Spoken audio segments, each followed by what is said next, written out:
is me, Bami. Finally, I got myself this water flosser. I got this water flosser from Uglo. Let's unbox it.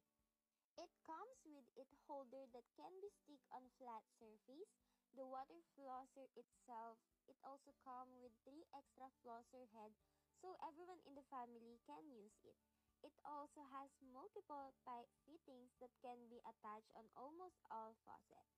This also comes with a filter. This Uglo water flosser is easy to install.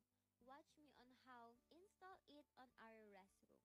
Let me stick this holder, then choose the right fitting on our faucet head. Put the adapter, make sure it doesn't leak.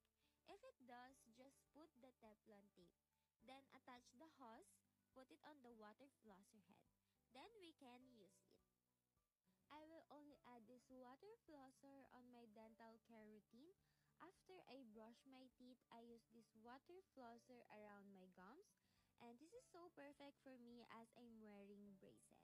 I can clean those hard to reach areas that normal toothbrush cannot clean. It helps me to keep my teeth and gums healthy. Get yours now!